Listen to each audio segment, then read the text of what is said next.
Bonsoir à toutes et tous. Le Parc naturel régional est très heureux de vous accueillir ce soir pour cette conférence qui nous emmènera cette fois dans les coulisses de l'animation du patrimoine.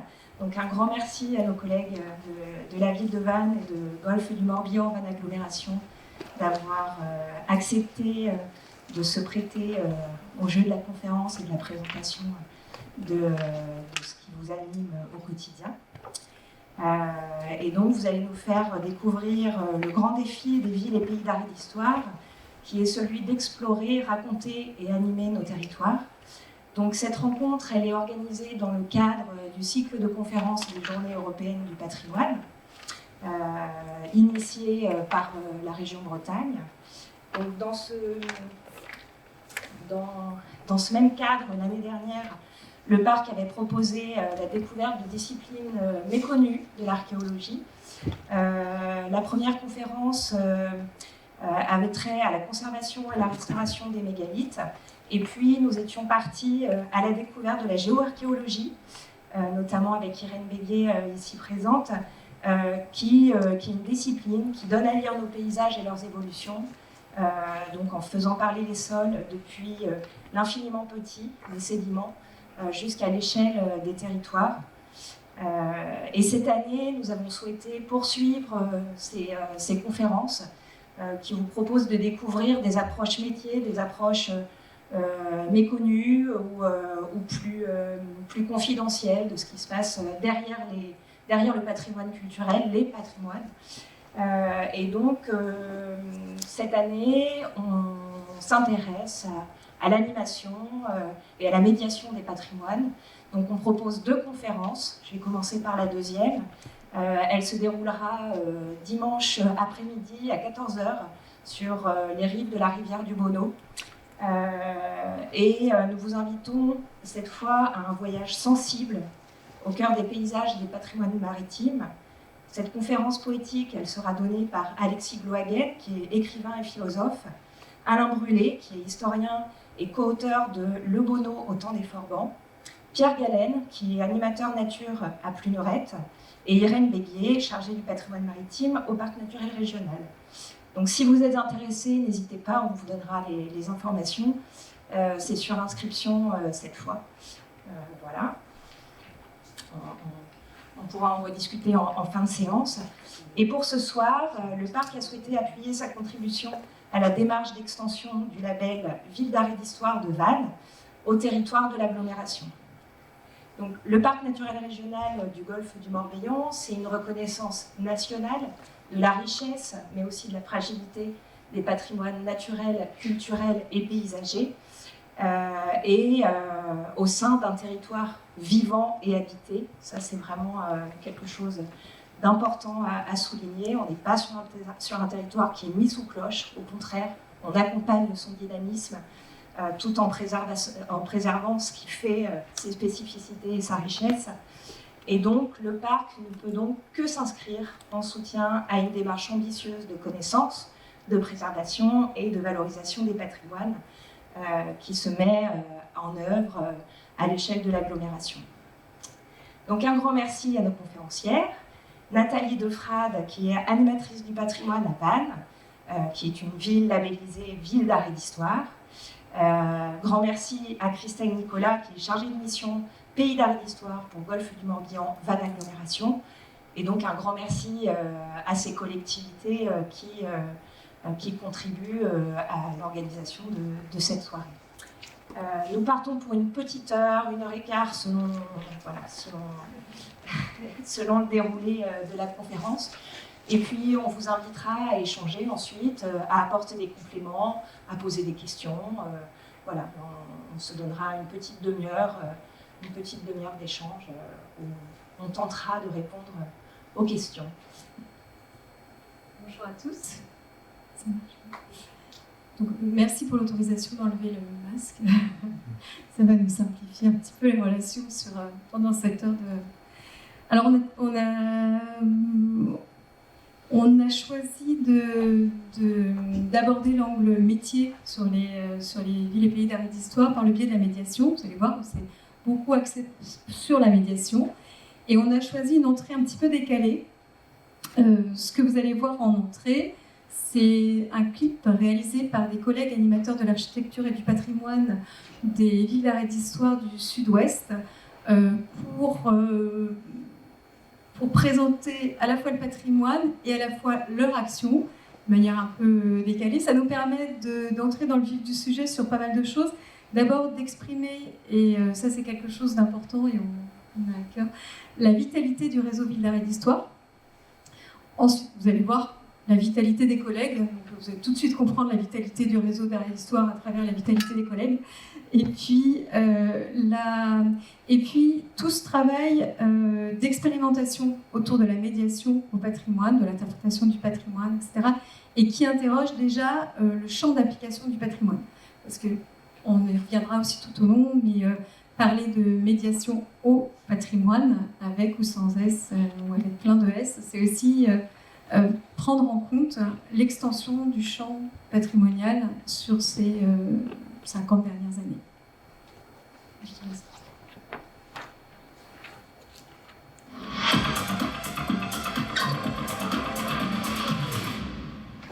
Donc, je vous accueille au sein des villes et pays d'art et d'histoire. Règle générale, sécurité, rapidité, efficacité autour du patrimoine et de l'histoire de l'architecture. Merci. Oui, donc on va continuer cette visite que nous avions entamée la semaine dernière et qu'on n'a pas pu terminer à cause de l'enterrement. Donc on va entrer finalement dans cette fameuse église pour voir ce superbe retable. Nous allons partir à la découverte des oiseaux des marais. Alors vous pourrez voir des échassiers, des bécasses, des bécassos, des bécassines, des tournepierres, des huîtriers, des échassiers, je l'ai déjà dit. Bon, c'est pas grave, on va y aller. Allez-y. Tentons aujourd'hui de résoudre le mystère de la mort de Gustave Pépin. Mais attention, de manière pédagogique et ludique, grâce au Cluedo, la chasse au trésor dans la ville. Écoutons la musique, costumons-nous. Ne vous asseyez pas sur les chaises viquins, s'il vous plaît. Attention, on est très prudent dans les traversées de rue, vigilant à ce que peut vous dire le guide. C'est important. Vous prenez la page 650 du tome 3 d'Ébauché-Fillot et nous allons démarrer ici. Voilà, on va entrer. On va essayer en tout cas. Hein. Voilà, le temps que je trouve la clé. Vous avez également tout un tas de figurants qui vous attendent, cachés derrière certaines petites portes. Il faut prendre de la hauteur pour découvrir la richesse du patrimoine. D'ailleurs, si vous levez les yeux au ciel, on voit des nuages, et les nuages peuvent évoquer des formes de villes. Les villes et pays d'art et d'histoire, c'est une grande famille. Les villes et pays d'art et d'histoire, gommez vos idées reçues. Voilà, alors après l'entrée décalée, je reviens à la base, la définition.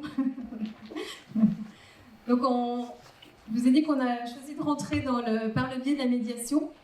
Et on a essayé, je suis repartie sur quelques définitions de la médiation culturelle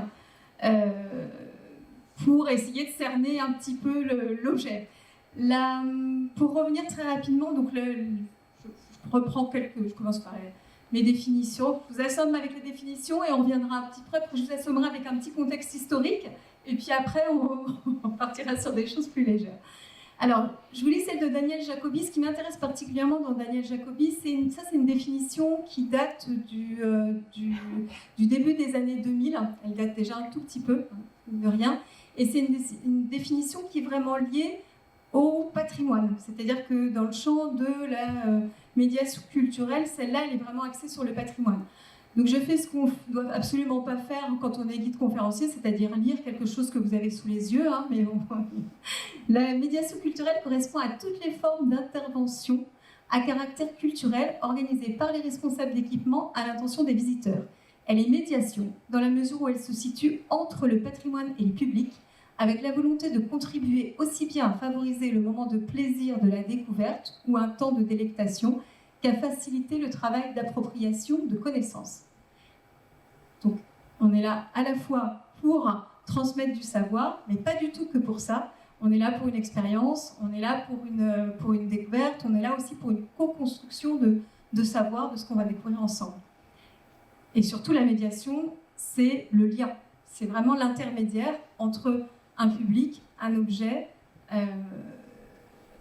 une œuvre d'art, elle est culturelle parce qu'elle suppose une connivence entre les buts de la diffusion et les attentes en matière de contenu esthétique que les différents visiteurs, utilisateurs viennent chercher.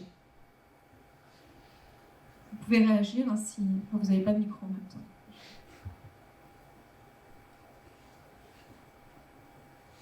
Voilà, il n'y en a que 3 autres, après j'arrête. La deuxième, c'est une définition qui m'intéressait parce qu'elle est très pragmatique, elle correspond à une fiche métier. Donc la médiation comporte l'ensemble des fonctions relatives à la mise en relation des œuvres proposées par une structure culturelle. Par œuvre, nous on va entendre un bâtiment, une rue, un paysage, un objet naturel. Donc proposé par une structure culturelle avec les populations, c'est-à-dire les publics actuels et potentiels. Ça, on y reviendra, mais c'est une des grandes notions aussi de la médiation et de l'interprétation de nos territoires, de s'adresser à des publics présents ou à des publics à venir, à faire venir, etc. Elle détermine le lieu, le temps et les moyens de la rencontre entre les œuvres et les destinataires. La médiation comporte donc différents métiers variables suivant la taille des structures dans lesquelles elle s'exerce, le contexte artistique et culturel dans lequel elle s'inscrit. Attention, on approfondit un petit peu, là on était très pragmatique, se focaliser sur le phénomène de médiation. Donc là on est avec Jean Caunes, qui est un grand polémiste en fait dans le milieu notamment de l'art contemporain et de l'interprétation, de la médiation autour de l'art contemporain. Se focaliser sur le phénomène de médiation, c'est mettre l'accent sur la relation plutôt que sur l'objet. C'est-à-dire que par rapport au champ traditionnel du patrimoine, on déplace légèrement le curseur pour le rééquilibrer entre celui qui le regarde, qui l'apprécie, le public, et l'objet de contemplation. Je ne sais pas si je suis claire. Une dernière, pour aller un tout petit peu plus loin,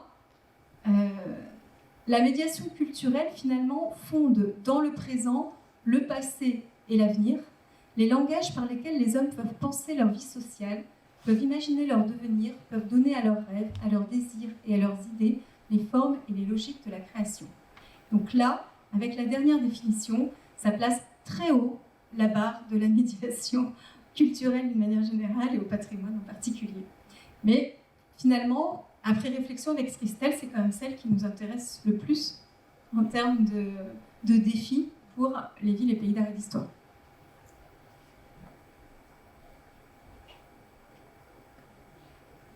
Alors, pour revenir un tout petit peu sur le champ de la médiation, le champ de la médiation dans le milieu culturel, il est extrêmement récent. Des médiateurs, on en a dans le milieu social, on en a dans le milieu de la justice depuis très longtemps. Dans le milieu culturel, c'est une apparition qui est très récente. Elle s'est développée, on va dire, à partir des années 70-80, et d'abord, c'est sans surprise, dans les pays où on a moins de collections, moins d'objets, mais plus d'interprétations, c'est-à-dire en particulier au Québec, au Canada, en Amérique du Nord d'une manière générale, où on travaillait sur des traces beaucoup plus infimes que nos très grandes collections, comme en Italie ou en France, où on a l'habitude de partir de l'objet. Donc ça se développe tout doucement dans les années 80. En France, le boom du médiateur culturel, c'est les années 90, et c'est notamment le développement, c'est l'arrivée de l'emploi jeune.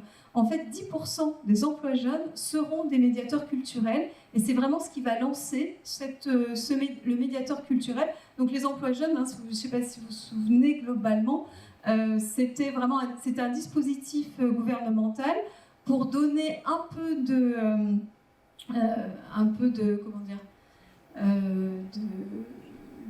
vie, ou surtout un peu donner du travail, en réalité, parce qu'on est dans une période très difficile, donner un peu de travail à des jeunes diplômés qui avaient du mal à rentrer sur le marché du travail. Et donc ces emplois jeunes, ils vont vraiment booster complètement. Donc c'est un accompagnement financier, et là où, sans surprise, les collectivités ou les structures culturelles qui sont toujours un petit peu exsangues ne développaient pas de crédit sur la médiation, mais cet accompagnement financier va permettre d'employer sur la médiation et donc de développer ce milieu des emplois jeunes. Ça se développe donc dans les années 90 et ça devient un phénomène d'étude au début des années 2000. Donc ça veut dire que ça rentre dans les mœurs en devenant un phénomène d'étude. Et aujourd'hui, donc disons dans la filiation en 2003, vous avez la loi Musée qui crée l'obligation du service des publics à l'intérieur d'un musée. Auparavant, vous n'avez pas l'obligation d'avoir un service des publics à l'intérieur des musées. Vous avez un conservateur, mais vous avez la conservation, mais vous n'avez pas le public n'est pas pris en tant que tel. 2003, c'est pour les musées l'obligation d'avoir un équilibre parfait entre le souci de la collection et le souci des publics. Donc c'est vraiment un pas extrêmement important. Alors tout doucement, comment on a fait ce cheminement-là? Je vais être un tout petit peu caricatural et puis je reviendrai à mon image.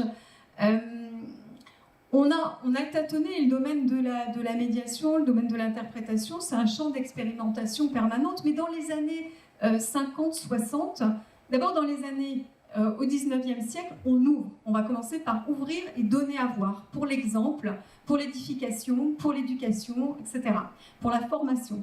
Alors là, je ne reviens pas jusqu'au 19e siècle, si on ne va pas s'en sortir, mais du coup, dans les années 50-60, avec la création du ministère Malraux, on se dit que la mise non pas en relation finalement, mais la confrontation directe de l'œuvre et du public va créer un choc émotionnel qui va faire que tout de suite le message entre l'œuvre d'art ou le bâtiment, etc., va passer. C'est-à-dire qu'on n'a pas besoin d'intermédiaire. Il suffit de mettre des scènes de théâtre dans n'importe quelle petite ville, etc., de France. Il suffit de délocaliser les collections muséales. Il suffit, voilà. Et ça va suffire à créer ce choc émotionnel et ça va suffire à cette rencontre entre l'objet, l'art, le bâtiment et le public. Et puis tout doucement, on s'aperçoit, ça ne suffit pas en fait. Et justement, il va y avoir besoin de ce lien. Il va y avoir besoin de l'acteur, du vecteur de la rencontre. Et ce lien, cet acteur, ce vecteur de la rencontre, c'est le médiateur. Donc tout doucement, cette idée de la médiation, en fait, elle naît d'une expérimentation. Quand on met un public dans un musée, pour certains, c'est merveilleux. Il y a tout de suite quelque chose qui se passe. Et puis pour beaucoup, c'est pas merveilleux tout de suite. En fait, il faut un petit peu de temps avant que ça devienne merveilleux. Et pour que ça devienne un peu merveilleux, il faut qu'il y ait une rencontre. Et pour que la rencontre se fasse, souvent on a besoin d'un être humain, souvent, ça va être un être humain, c'est encore cette médiation humaine qui est la plus efficace, d'un être humain qui va permettre, qui va créer le lien, qui va créer les conditions de la rencontre entre l'objet, le bâtiment, etc. Donc ça, c'est vraiment la genèse de la médiation. Alors, deux images. Une image un petit peu traditionnelle de ce qui peut être, alors il y a des guides conférenciers dans la salle, donc je vais faire attention à ce que je dis, mais du guide de conférencier très traditionnel, une certaine image. En fait, c'est le gardien, c'est celui qui a les clés, c'est celui qui vous ouvre les portes. Mais longtemps, le conservateur, ça pouvait être un extraordinaire érudit, mais c'était aussi celui qui avait les clés et qui vous ouvrait les portes. C'est la première, voilà. Alors, voilà la première image un petit peu. Et puis, tout doucement, si on voulait, vous voyez qu'on a non seulement éventuellement un petit problème de médiation, mais aussi un problème de conservation. Enfin, tous les problèmes patrimoniaux se concentrent quand même dans cette première image. Et dans la suivante, vous avez une image qui doit dater de 2007 ou 2008. Vous avez une toute jeune guide conférencière, les jeunes personnes sur la droite. Et puis, alors, tout un aéropage d'architectes du bâtiment de France, de responsables de l'éducation nationale et d'animateurs de l'architecture et du patrimoine, dont certains sont toujours en poste, et ça, c'était un examen de guide conférencier pour les villes d'art et d'histoire. En fait, la profession de guide conférencier, qui n'est pas du tout, et je vais y revenir, la seule profession liée à la médiation, mais qui est vraiment la tête de proue, on va dire, de la médiation. Cette profession, il est assez exemplaire de voir qu'elle s'est professionnalisée, alors que le guide conférencier est pendant très longtemps, souvent un bénévole, et très souvent simplement quelqu'un qui a quelque chose à dire, qui se trouve là, qui a quelque chose à dire sur un bâtiment, etc. Et tout doucement, alors des fois c'est pas forcément méprisant, parce que quand je dis qu'il y a quelque chose à dire, pour certains, ils avaient beaucoup de choses à dire et des choses parfaitement pertinentes sur le bâtiment. Mais on était vraiment dans la notion du bénévole. Et tout doucement, on a cette notion de professionnalisation qui débouche aujourd'hui. Aujourd'hui, un guide conférencier doit être titulaire d'une carte professionnelle de guide conférencier qui est délivrée en préfecture et qui sanctionne 50 heures de cours avec beaucoup de mise en situation, travaux dirigés, etc. à la fac. Voilà. Donc vous voyez, on est sur un niveau de Master 2 avec 50 heures de cours aujourd'hui pour les guides conférenciers, pour avoir la carte de guide conférencier.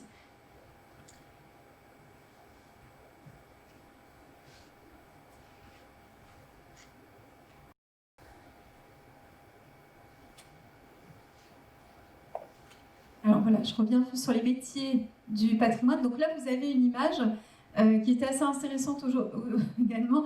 On est sur un tableau de la fin du 19e, il me semble que c'était 1800, je te regarde, 1875, quelque chose comme ça, il me semble. Et c'était une représentation. Alors là, on est au Louvre et c'est la fermeture du musée. Les personnes en rouge sont chargées de fermer le musée. Et c'est assez intéressant parce que dans cette idée d'ouverture large du musée, le 19e siècle a été un moment où les musées étaient gratuits, ils deviennent payants beaucoup plus tard. Alors vous me direz, les guides n'étaient pas payés, hein, donc ça permettait aussi. Donc tout ça devient payant beaucoup plus tard. Et il y avait une grande foule en fait qui se pressait dans les salons et dans les musées. C'était vraiment un lieu de sortie extrêmement démocratique, entre guillemets, c'est-à-dire qu'on trouvait des familles entières. Vous avez des récits où il y a un mariage et vous avez des récits de noces et la noce passe après la balade après le mariage, ça va être de passer dans le musée par exemple. Vous voyez, donc des choses extrêmement démocratiques, c'est une image qu'on n'a pas forcément aujourd'hui sur le musée. Donc la fermeture du musée, ça me permet de revenir donc tout doucement sur... On va différencier, on va essayer de brosser un peu le panel des métiers liés au patrimoine. Donc, on vous a dit qu'on faisait une entrée par le biais de la médiation. Ceci dit, le patrimoine, ça correspond aujourd'hui... Enfin, disons que la prise en compte du patrimoine, elle correspond à trois grosses missions, on va dire aujourd'hui. La mission de recherche, documentation, étude, la mission de conservation, protection, préservation du patrimoine et la mission de valorisation, diffusion, animation, etc. Et ces trois pendants du travail autour du patrimoine sont extrêmement liés les uns avec les autres.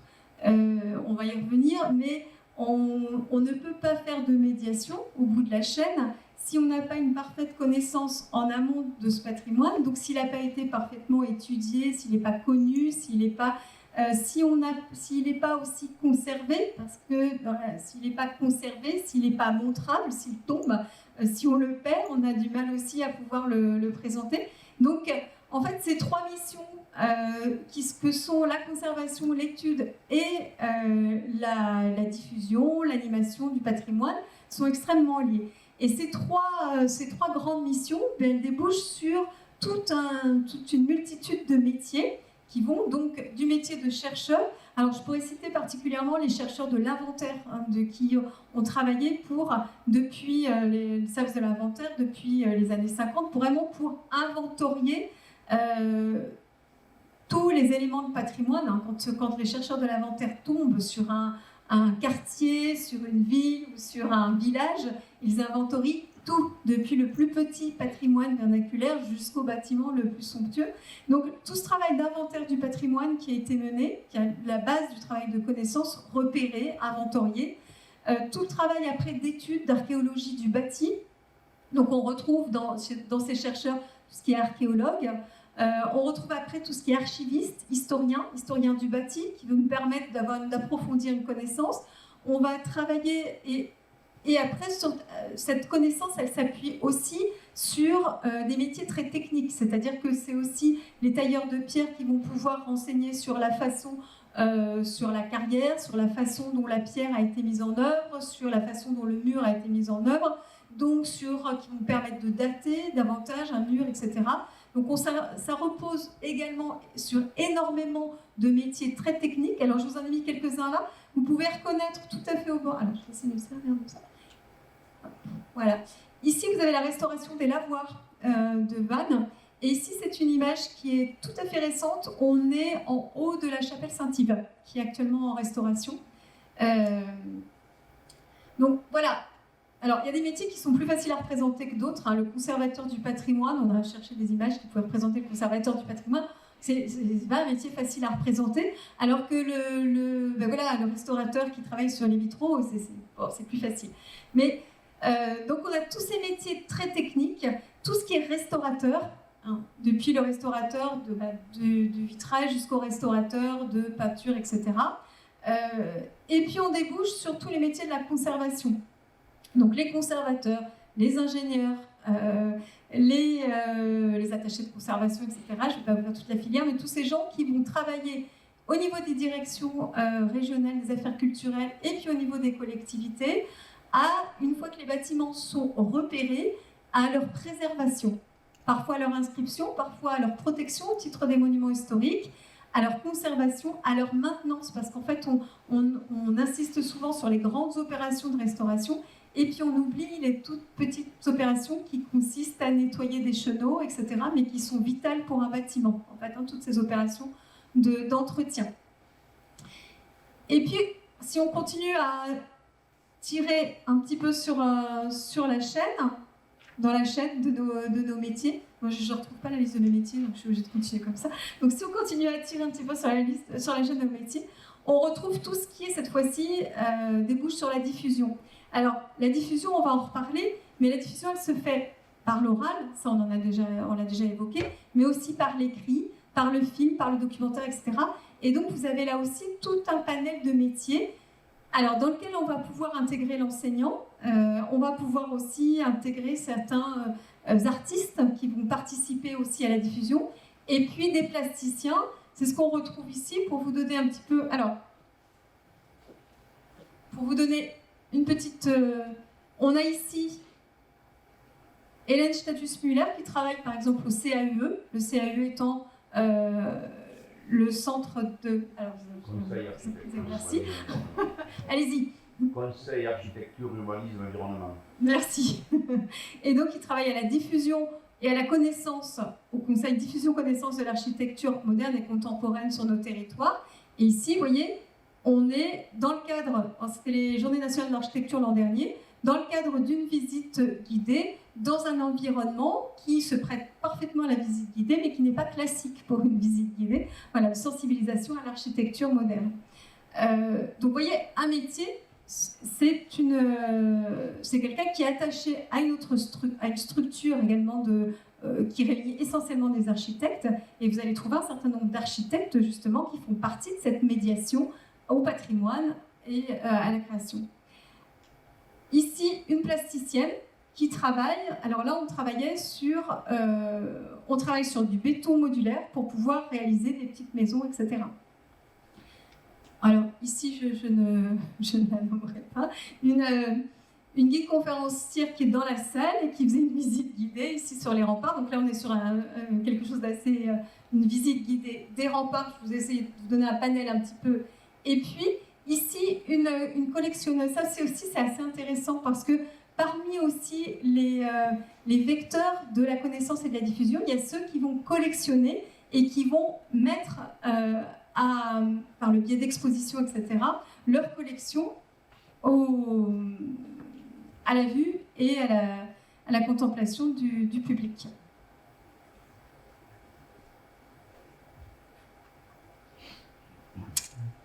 Et je vais passer.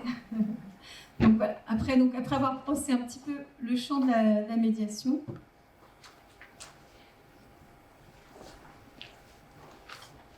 Donc nous avons pu voir dans cette première partie donc, la diversité des métiers du patrimoine, diversité des acteurs et donc l'évolution des approches dans le domaine patrimonial. Donc le label Ville et Pays d'Art et d'Histoire, depuis sa création en 1985, s'est adapté pour répondre aux évolutions et se positionner comme un outil de référence pour la connaissance, la conservation la médiation du patrimoine et le soutien à la qualité architecturale et à la qualité du cadre de vie. Donc, dans le cadre de cette candidature donc pour l'extension du périmètre de Vannes Villes d'art et d'histoire au périmètre de l'agglomération, quel est l'apport du label Ville et Pays d'art et d'histoire pour le territoire? Quelle dynamique peut-il apporter? Donc, le label Ville et Pays d'art et d'histoire repose sur la construction et le partage d'un récit de territoire. Donc, qu'entendons-nous par récit de territoire? Il faut entendre cette expression au sens large. En fait, le récit du territoire, donc, comme il est perçu par le label, n'est pas uniquement une vision historique, une vision tournée vers le passé du territoire. Construire un récit de territoire, c'est aborder un territoire dans toute sa complexité, de questionner le passé, mais aussi le présent et l'avenir du territoire, comme a pu le mentionner Nathalie précédemment. Et cela en révélant ses caractéristiques, ses spécificités, donc on abordera ces spécificités là un peu plus tard, mais aussi ses fragilités et ses enjeux. Donc ça, c'est tout le défi en fait du label. Donc à quoi pourrait ressembler en fait le récit de notre territoire, donc du territoire donc, de Golfe du Morbihan, Vannes Agglomération. Donc pour construire ce récit, on va tout d'abord s'appuyer sur le socle, sur ce qui fait l'essence de notre territoire. Et là, j'entends par là les dynamiques géomorphologiques, géographiques, et se demander donc quelles sont les grandes caractéristiques de notre territoire.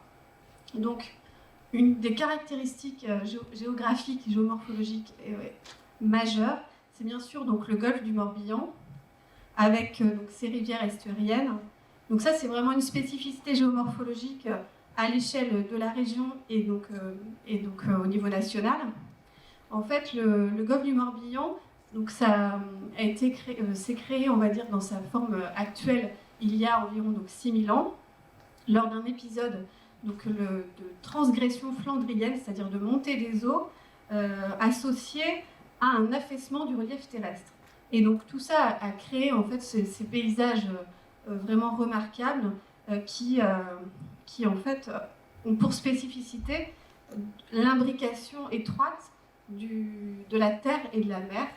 Donc voilà, ça c'est vraiment des paysages très atypiques. Là on voit bien donc, une photo des nombreuses îles et îlots du Golfe et donc des rivières estuariennes comme je vous l'ai cité. Une autre spécificité, si on est toujours sur ce socle géographique, géomorphologique, ça va être plus au nord du territoire, le relief des Landes de l'Envaux. Donc c'est un relief composé de plusieurs entités paysagères qui s'étendent parallèlement au littoral, au-delà du territoire sur 70 km de long.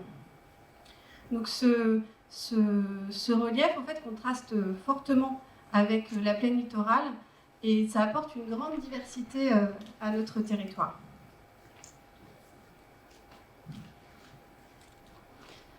Ensuite, donc pour construire ce récit de territoire, donc, on continue, on va ajouter en fait toutes les caractéristiques, les spécificités historiques de notre territoire.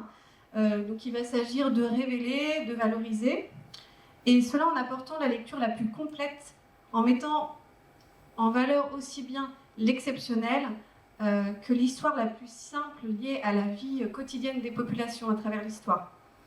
Donc sur notre territoire, nous avons vraiment la chance d'avoir une histoire très riche, que l'on connaît donc par les sources écrites, mais aussi, et elles sont nombreuses, par les traces laissées sur le territoire par les populations.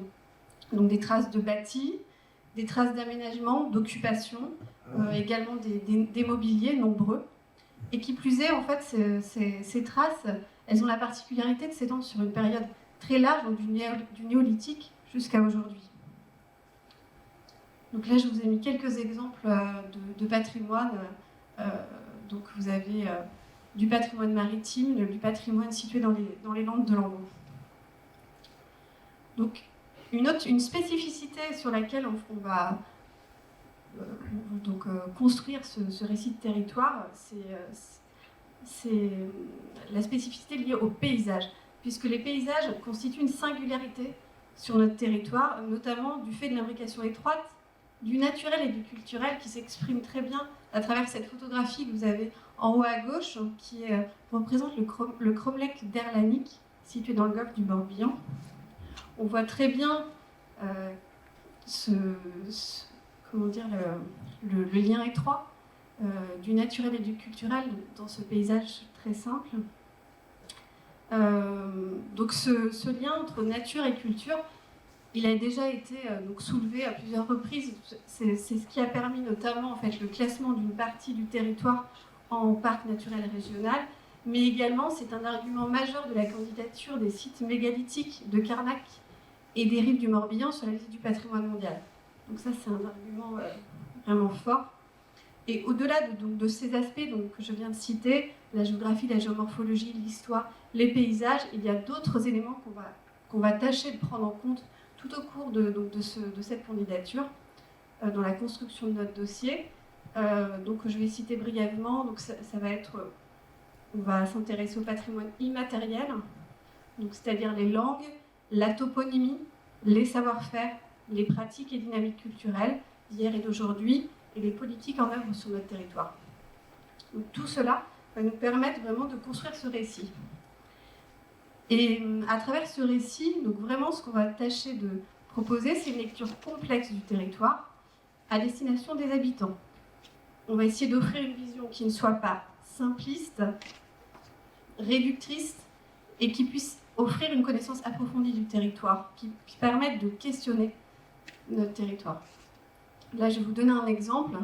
Là, vous avez en fait une image des maisons à pans de bois situées sur le port de Vannes. Donc, ces maisons sont souvent utilisées pour parler de l'architecture de la ville de Vannes.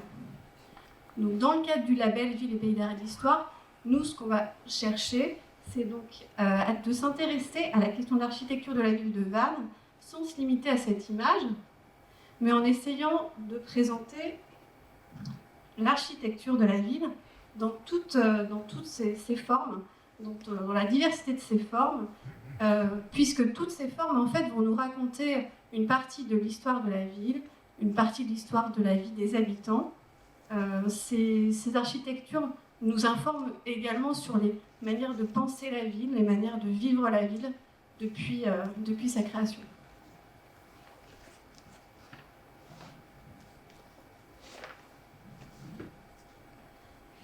À travers ce récit de territoire, on va également s'intéresser aux fragilités, aux enjeux sur notre territoire, aux dynamiques en œuvre, parfois contradictoires. Donc là, j'ai pris quelques exemples qui ne proviennent pas du territoire de l'agglomération, mais voilà, on sait qu'il y a énormément de choses qui peuvent porter atteinte au patrimoine.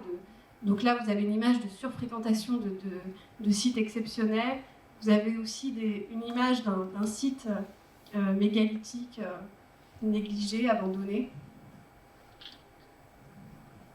Vous avez également en fait du patrimoine qui va être malheureusement perdu à travers au sein d'aménagements qui ne prennent pas en compte en fait le caractère du lieu. Là, vous voyez des panneaux signalétiques autour d'une fontaine. Voilà. Vous avez également là, à droite, donc là on est à Arzon, des panneaux signalétiques qui viennent finalement se positionner en face du monument et en perturber la lecture et perturber le caractère du lieu. Donc, comme dernière image, vous avez aussi, donc à travers ce récit, comme je vous disais, on va essayer de révéler les enjeux, et vous voyez ici, c'est une photo qui illustre très bien, donc qui est issue d'une exposition Il n'y a pas photo, donc qui a été créée par le PNR du golfe du Morbihan en 2010.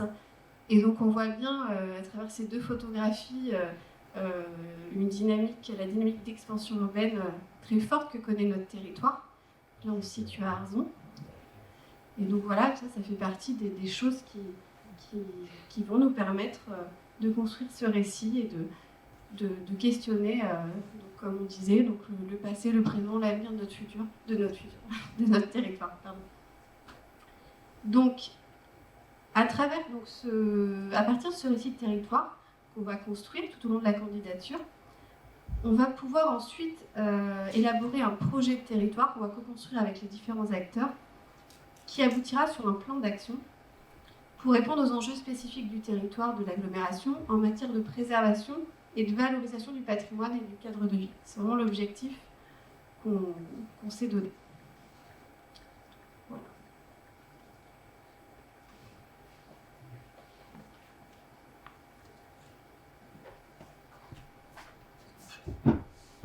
Donc pour faire le lien entre ce que je vous ai énoncé dans la première partie et puis ce qu'a annoncé Christelle dans la deuxième, en fait l'objectif de la médiation et de tous ces métiers qui tournent autour du patrimoine, c'est loin d'être simplement de la transmission d'un savoir ou de la contemplation d'un bâtiment. L'objectif, dans le cadre du développement de ces récits de territoire ou de la prise en compte du patrimoine dans toute sa diversité, c'est aussi prendre en compte les habitants dans toute leur diversité. C'est-à-dire qu'on ne prend pas simplement en compte, quand on protège le patrimoine ou quand on le rend agréable à l'œil, le touriste qui va l'apprécier, on prend aussi en compte l'habitant qui vit dans un immeuble des années 60 et on prend en compte la qualité architecturale de cet immeuble, la fragilité de cette architecture, donc tout le risque de banalisation de cette architecture, de la même façon que Christelle vous présentait un risque de banalisation sur du petit patrimoine vernaculaire ou sur du patrimoine mégalithique, on a les mêmes. Cette chaîne de prise en compte et de soucis autour de la préservation, de la mise en valeur du récit, on accorde la même importance également à un immeuble des années 60 ou à un équipement sportif des années 70, etc. Tout ça fait partie de notre environnement, ça fait partie de la qualité de notre environnement, et c'est ce récit dans toute sa complexité qu'on prend en compte. Voilà, pourquoi il faut autant de métiers aussi, autant de diversité pour réussir à avoir un récit aussi complexe autour du patrimoine. C'est-à-dire qu'on essaie de sortir d'un récit, de l'image d'Épinal, qui nous donne à lire une seule vision d'un territoire, une vision un peu pittoresque, un peu qui pourrait nous satisfaire, mais qui ne correspond pas du tout à la réalité et qui écarte de facto une partie des habitants. Donc l'objectif pour nous, c'est, à travers tout ce travail autour du patrimoine, c'est de développer une démarche qui rende l'habitant actif, acteur du patrimoine, pas contemplatif, acteur du patrimoine. Donc, pour que l'habitant ne subisse pas ce qui se passe sur son territoire, pour qu'il puisse s'engager, et aussi pour qu'il puisse, et on va rebondir avec la phrase que vous avez devant les yeux, pour qu'il puisse créer des liens forts, des dynamiques sur les territoires, qu'il soit acteur de son cadre de vie.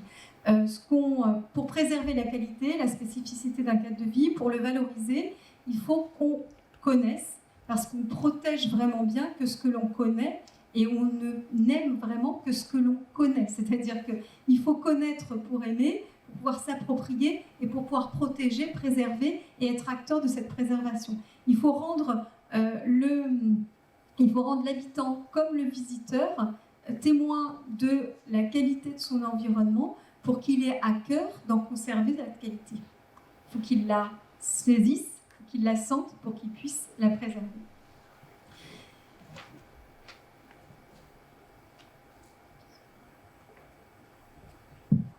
Donc, je reviens au panel. Alors, je vais revenir de manière très pragmatique au panel en fait de formes de médiation qu'on met en place. Je vais aller un petit peu plus vite pour ne pas vous assommer peut-être. Au panel de médiation qu'on met en place autour de la médiation. Alors, les formes les plus évidentes, on en a déjà parlé, donc c'est les formes de visite guidée, de visite sous ces formes. Alors, la visite guidée n'est pas quelque chose de classique. En fait, il n'y a pas de visite guidée classique. Il n'y a que des visites guidées différentes les unes des autres, puisqu'il y a à chaque fois une rencontre différente entre un groupe, constitué ou non, et un médiateur.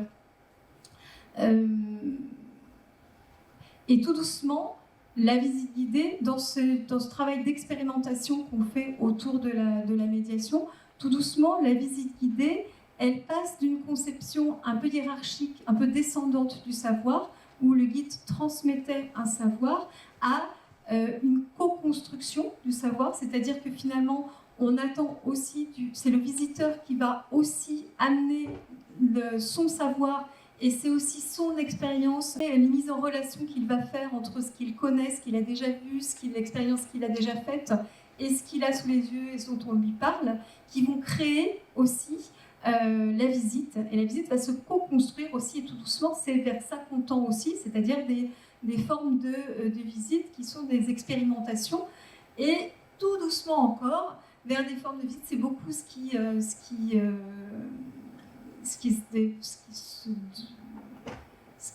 alors je vais employer le terme attente, ce qui n'ira pas. C'est beaucoup aujourd'hui ce vers quoi on tend, et c'est une visite qui soit davantage de l'expérimentation de l'émotion, c'est-à-dire qu'il y ait une forme d'émotion dans la visite, parce que cette rencontre va créer quelque chose qui est un peu plus fort qu'une simple transmission de savoir. Voilà. Tout doucement, il y a ce travail-là qui se fait, qui est lié à ce qui se développe sur le net, qui est lié à d'autres formes en fait d'intervention, qui est lié aussi à là où on a professionnalisé le métier de guide-conférencier ou de médiateur. Aujourd'hui, on intègre aussi dans l'autre sens une parole beaucoup plus large, qui n'est pas simplement la parole du professionnel, mais aussi la parole de l'habitant, la parole de l'acteur du territoire. Et pour finir avec ces deux images, donc là c'est le champ, vous voyez qu'on est sur la même, on est sur exactement la même modalité, mais alors ici on a un architecte qui présente, ici on a un guide-conférencier, mais on présente par contre deux quartiers complètement différents. Et on les présente de la même façon, avec le même travail scientifique et avec le même appel à l'expérimentation et à la réaction des visiteurs. Alors, et bien tout ça c'est la visite guidée. La visite du milieu, par exemple, alors on peut commencer... Ah non, c'est pas ça que je voulais faire. Voilà. Donc, on peut être sur une présentation. Donc là, c'est plutôt l'objet qui m'intéressait. Ici, c'est une visite en chantier. Donc ça, c'est une visite en chantier de l'hôpital de Lorient. Les personnes que vous avez là c'est des visiteurs. Alors, il se trouve qu'une visite en chantier de l'hôpital de Lorient, vous voyez, invite disons des visiteurs dont on n'a pas forcément l'habitude sur d'autres visites guidées. On les voit moins sur les visites de cathédrale, mais et voilà, sur la visite en chantier, en fait, ça a attiré un cadre de visiteurs. Voilà, c'est une visite passionnante, très technique, sur la mise en œuvre du chantier de l'hôpital de Lorient. Ici, vous avez une visite. Alors là, ce qui m'intéressait, c'était d'avoir le chien, les enfants, voilà. Vous voyez, c'est aussi la typologie des visiteurs. Ça, on est sur une visite estivale où on se retrouve là. Et donc là, il est important qu'il y ait une émotion forte, qu'il y ait quelque chose qui se passe. Sinon, on va passer à côté de la découverte du petit village, tout pittoresque qu'il soit. Il ne va pas se passer grand-chose. Là, vous êtes dans la base de sous-marins de Lorient, et à côté, vous êtes dans un endroit très aseptisé qui est un musée d'art contemporain. Voyez. Et puis là, vous êtes en pleine nature. Il fait pas très chaud, c'est l'hiver. C'est pas hyper confortable, mais voilà, on est dans une autre forme de présentation. Voilà. Donc, ça nous permet de voir toute la complexité du récit de territoire. On la voit aussi à travers les différentes formes que peuvent prendre ce type de visite. Vous pouvez aussi avoir des acteurs très différents qui font ces présentations et qui participent du coup à ce dialogue avec les visiteurs.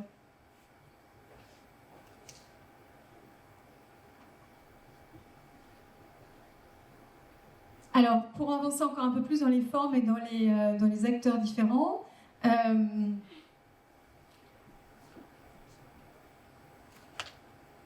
je commence par la forme simple. L'introduction de tout ce qui est réalité augmentée, donc avec la tablette qui peut vous permettre de présenter, d'être devant un bâtiment des années 30 et en réalité de parler d'un bâtiment du XVe siècle qui se trouvait là avant, par exemple. Donc tout ce qui est la introduction de la réalité augmentée avec la tablette, avec toutes les problématiques que ça pose, parce qu'avec un groupe de 40 personnes, c'est toujours beaucoup plus compliqué la tablette. Et puis la version antérieure de la tablette, hein, donc avec, voilà. Mais tout ce qui est support, ici une visite comptée au bord de l'eau, qui là aussi est une autre façon de raconter le territoire. Raconter le territoire, c'est pas forcément à travers un document, ça peut être complètement par rapport à travers l'imaginaire. C'est-à-dire que Isabelle Brouze ici, musicienne à la viole de gambe dans la tour du Connétable, elle nous transmet peut-être beaucoup mieux, elle nous permet peut-être beaucoup mieux de comprendre finalement ce qu'est ce bâtiment, qu'est-ce qu'on y a fait, comment la musique y résonne, etc., que la lecture d'un texte d'archives. Ça dépend pour qui. Hein. Pour certaines personnes, c'est le texte d'archives qui va permettre de rentrer dans le bâtiment. Pour d'autres, c'est Isabelle Brouze et la viole de gambe. Pour certaines personnes, c'est un récit totalement imaginaire qui va nous permettre de comprendre la constitution du golfe du Morbihan, la montée de l'eau, etc. Et pour d'autres, c'est une carte, ou c'est un petit film d'animation, ou c'est une carte géomorphologique qui va nous permettre voilà. Là, on a une visite, alors 2 visites décalées. Là, est-ce que vous devinez qui est la guide conférencière et qui est la comédienne? Oui, ça va. Donc la guide conférencière, la comédienne, on est d'accord? Voilà. Mais vous voyez que toutes les deux ont contribué dans une parfaite, dans un parfait presque mimétisme, à développer un récit de territoire et à développer un regard sur le territoire. Et c'est le fait qu'elles soient toutes les deux qui va amener à une compréhension autre du territoire et à, là aussi, appréhender une certaine complexité. Et puis, là, vous comprenez aussi qu'il y a un léger décalage. On n'est pas sur... On pourrait être sur un guide conférencier un peu déguisé, un peu maquillé, etc. Mais vous comprenez qu'on est sur une présentation là aussi un petit peu décalée, mais qui va peut-être nous permettre de rentrer un peu plus profondément dans la réalité du territoire. Et au-delà de la visite, c'est évidemment expérimenter de manière manuelle. Alors, il y a un très bel exemple aujourd'hui d'interprétation du patrimoine, vous en avez peut-être entendu parler, qui est le château de Guédelon, à côté de Bourges. Voilà. Donc, on pousse très très loin à l'expérimentation, mais c'est la même chose ici. À partir du moment où vous essayez à faire du torchis, vous essayez à faire des briques, donc là c'est une petite jeune fille qui réalise des briques en terre crue. À partir du moment où vous essayez à faire ces gestes, évidemment la réalité là encore c'est l'expérimentation qui donne un tout autre sens à la réalité de la construction. Et celle-là j'aime bien parce que là on pourrait ouvrir la porte ou la fenêtre et puis que tout le monde regarderait en même temps. Mais en fait, tous vont regarder par le petit trou ce qui se passe à l'intérieur. Et là, c'est une expérience radicalement différente. C'est juste... Voilà. Donc, là, tout doucement, le travail de médiation, c'est un travail on accepte petit à petit que ce ne soit pas qu'un travail de transmission, que le lien, ce lien concret et cette occasion de la rencontre concrète, on l'attire, on assume tout doucement qu'en fait c'est un travail aussi d'interprétation. Non seulement on va traduire, finalement, c'est un travail de traduction, c'est-à-dire que on va...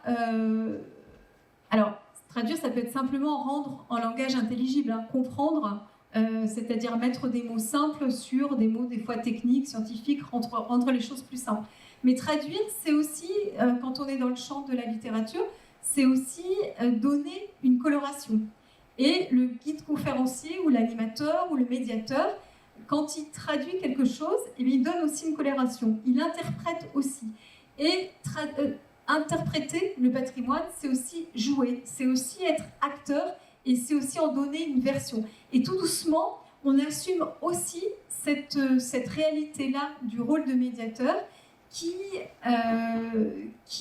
alors là aussi, qui est lié au développement d'une autre forme de rapport au savoir qu'on trouve sur les réseaux sociaux, etc., mais qui est aussi assumer le fait qu'à côté d'une réalité scientifique qu'on peut lire, par exemple, il y a aussi une réalité humaine qui est l'expérience de l'habitant, qui est l'expérience de celui qui a mis en œuvre, qui est une expérience qui peut être légèrement décalée par rapport au texte d'archives. Je ne sais pas si vous me suivez, mais si on raconte un récit d'enfance, on était 15 cousins à la même fête, on en a tous une expérience et un récit différent. Mais finalement, tout doucement, l'interprétation du patrimoine, elle assume aussi le fait qu'on peut tous avoir un récit différent du bâtiment, ce qui en réalité, c'est quelque chose qu'on sait scientifiquement depuis très longtemps. Quand on vous donne un élément de réalité historique sur tel fait, on sait très bien que la façon dont on raconte au XVe siècle ce qui s'est passé au XIIIe siècle, puis au XVIIe siècle, ce qui s'est passé au XIIIe siècle, puis au XIXe siècle, etc. Et aujourd'hui, on sait très bien qu'on le lit de manière extrêmement différente, toujours avec une réalité scientifique, on le lit de manière extrêmement différente au fil des siècles, puisqu'on n'a pas la même expérience, on n'a pas le même regard, on n'a pas le même vécu, on n'a pas les mêmes, tout doucement, les sources ont bougé, etc. C'est juste ça aussi que dans notre récit de territoire, tout doucement, on assume, c'est-à-dire que finalement, on peut avoir une pluralité de discours, de regards sur un même objet. Et accepter que dans le récit de territoire, on puisse retrouver cette pluralité de discours. On pourrait discuter après. Alors, très vite, et puis je repasse la parole.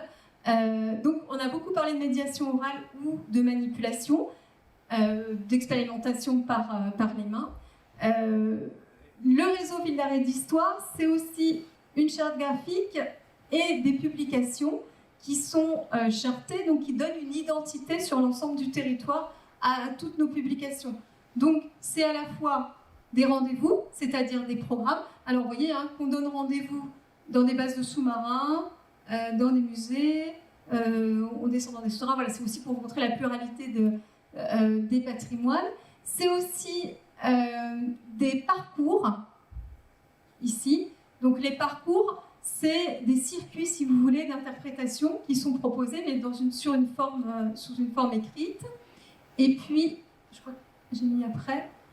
Voilà, je suis encore sur les rendez-vous, et c'est des focus aussi.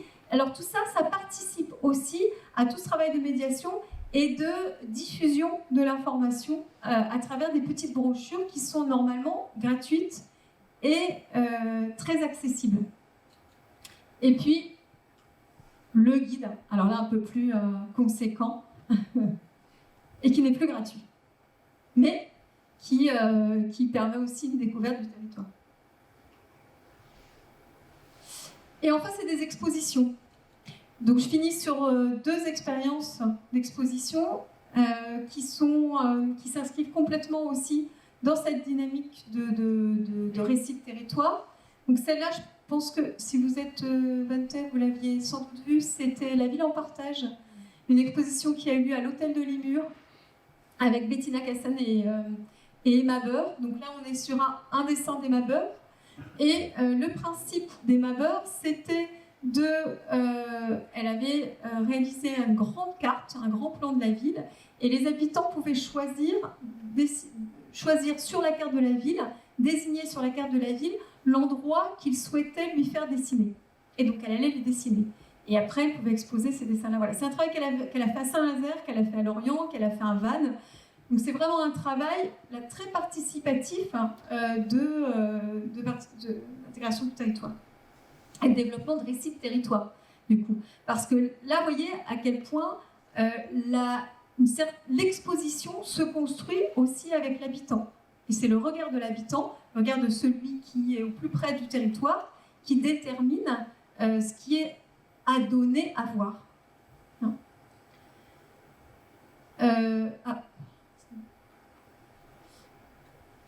Et ici, là, vous voyez ça c'est une exposition qui venait c'est la ville dessiner la ville, et c'est la ville verte en fait, hein, c'est comment la nature tout doucement s'intègre dans la ville. C'était une exposition qui était présentée à la Cité d'Architecture, et en son centre, vous voyez, j'ai remis une image ici sur notre, mais là on était sur notre expérimentation, mais en son centre, vous voyez les enfants, c'était une exposition qui était totalement interactive, c'est-à-dire que les enfants, ou les plus grands, hein, étaient amenés à dessiner la ville et la façon dont elle s'équilibre entre l'eau, la nature, la voirie, l'habitat, etc. Et tout le centre de la pièce était habité par cette grande, cet espace modulaire en fait, sur lequel les enfants intervenaient en permanence. Et voilà.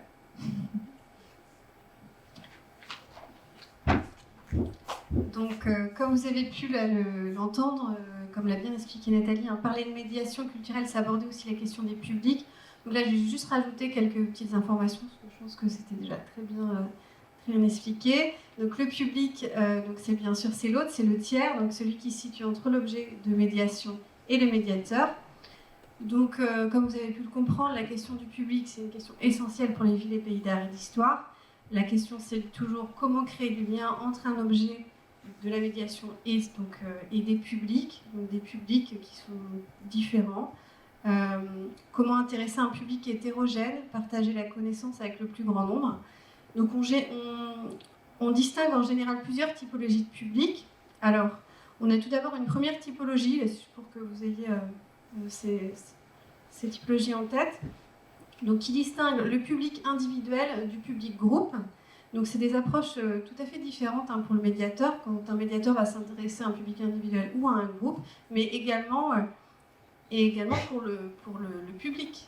Quand on est dans un groupe, on se comporte toujours différemment, les questions ne seront pas les mêmes, l'attitude, etc. Donc le médiateur va devoir s'adapter. Dans le public groupe, on distingue le public scolaire. Et donc le public scolaire, c'est le public, on va dire, phare des villes et pays d'art et d'histoire. C'est vraiment le public pour lequel il y a une offre de médiation importante qui est développée. Ensuite, on va pouvoir avoir une typologie de public qui va être plus se constituer par âge, c'est-à-dire qu'on va parler du jeune public, donc il va falloir créer une médiation spécifique pour ce public, le public adolescent aussi, qui peut avoir des attentes, des aspirations différentes, le public adulte aussi. Ensuite, on va avoir une typologie qui va distinguer les besoins des publics dits spécifiques, donc même si par définition tous les publics finalement ont des besoins spécifiques. Donc ça peut être des publics porteurs d'un handicap, ou les publics qu'on appelle les publics empêchés, donc c'est-à-dire que c'est des publics qui ne vont pas pouvoir se déplacer librement, donc soit des personnes hospitalisées dans des centres médicalisés, des personnes éloignées qui ne peuvent pas se déplacer parce qu'elles n'ont pas de moyens de locomotion, etc. Pour tous ces publics, il faut aussi essayer de proposer une offre de médiation qui aille à leur rencontre, ou qui leur permette en tout cas de participer à la découverte de sites patrimoniaux comme tout le monde. Et puis on peut aussi avoir une autre typologie qui ici nous intéresse aussi fortement, puisqu'on est un territoire très attractif au niveau du tourisme. On a une typologie, voilà, on distingue les habitants et les visiteurs extérieurs, qui peuvent avoir aussi des envies différentes, parce qu'ils viennent découvrir le territoire pendant 15 jours, et donc c'est clair que leurs attentes seront différentes d'un public qui vit là au quotidien. Donc l'approche aussi des publics peut être mixte. Là, je voulais juste vous parler d'une autre typologie de public, c'est le public qu'on appelle le public famille. C'est donc le public constitué de parents et de leurs enfants.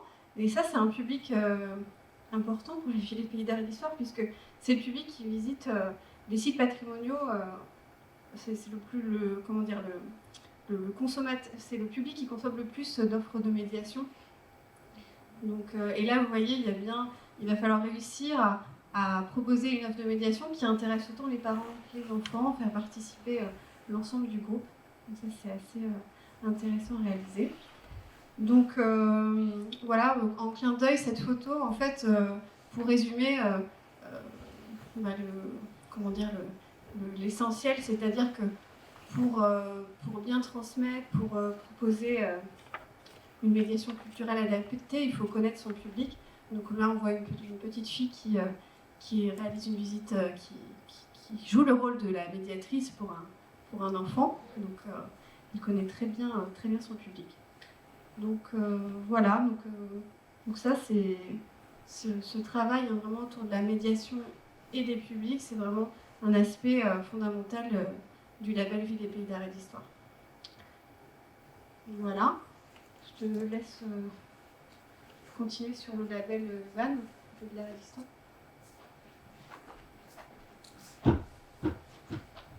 Alors, juste en 3 mots, pour les villes et pays d'art et d'histoire, les villes d'art et d'histoire ont été créées en 1985, dans un contexte où ce sont souvent des labels qui sont très liés à des centres-villes anciens, et c'est dans un contexte à la fois de déshérence et de paupérisation des centres-villes, et puis de grands massacres aussi dans les années 60-70 des centres-villes, où on a résorbé, disons, de l'habitat insalubre. Ce faisant, on a rasé un certain nombre de quartiers anciens et on les a souvent, pour des questions d'accessibilité de la voiture, traversés avec des grandes voies pénétrantes, etc. Donc c'était à la fois ce souci-là, essayer de redonner de la considération aux centres anciens de façon à pouvoir les préserver. Et puis, dans le même temps, c'était partir du constat, et là aussi ça rejoint tout ce qu'on vous a dit un peu auparavant, c'était partir du constat qu'on était dans un pays hautement touristique, avec énormément de touristes, et parfois, disons, une qualité de la médiation qui n'était pas complètement à la hauteur de nos édifices. Voilà. Donc, on était, dès le départ, le label Ville d'Art et d'Histoire, il est à la fois dans un souci de préservation de la ville et de la qualité urbaine de l'endroit où vivent les habitants, et beaucoup quand même dans une considération d'un accueil touristique de qualité. Donc avec une professionnalisation des acteurs du tourisme et du patrimoine. Tout doucement, alors VAN est Ville d'Art et d'Histoire depuis exactement 30 ans. Ça fait 30 ans ce mois-ci que VAN a le label Ville d'Art et d'Histoire, avec une belle dynamique, sans doute une dynamique qui était liée aussi au fait que VAN avait l'un des premiers secteurs sauvegardés, enfin s'est lancé dans l'élaboration d'un secteur sauvegardé pour son centre-ville très très tôt. Donc il y avait cette espèce de dynamique-là dès le démarrage. VAN alors vous savez, les villes d'art et d'histoire renouvellent leur label maintenant. Donc VAN a renouvelé son label en 2019, en juin 2019. Et en quelques mots, puisque maintenant, donc l'étape prochaine pour VAN, c'est l'extension. Donc ça, c'est Christelle qui va vous parler de l'extension. Juste en quelques mots, voilà, VAN aujourd'hui, c'est des petits découvreurs pour les enfants hors temps scolaire. C'est des activités pour les enfants hors temps scolaire. C'est des explorateurs pendant le temps scolaire. C'est l'inscription dans les journées européennes du patrimoine, les journées nationales de l'architecture, qui vont venir là en octobre, dans les rendez-vous au jardin, etc., dans toutes les manifestations nationales. C'est des rendez-vous, là c'est les rendez-vous de l'hiver, d'octobre à juin. Alors, la plaquette octobre à juin de cette année va sortir, ne vous inquiétez pas, elle est en retard, mais elle va sortir. Et donc là, c'est donc des rendez-vous toute l'année, vraiment dédiés, tournés vers les habitants sur la période d'octobre à juin, plus tournés vers des visiteurs de passage pendant l'été, et puis ces parcours de visite accompagnés par des petites publications. Vous donner un tout petit panel de ce qui se passe aujourd'hui à VAN, qui prépare activement son extension.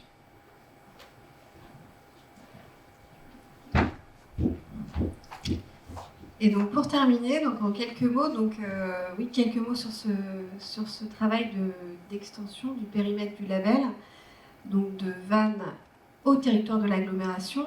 Donc au niveau du calendrier, on a prévu un dépôt de candidature fin d'année 2022. Donc vous voyez, c'est un travail qui s'inscrit sur la durée, sur le temps long.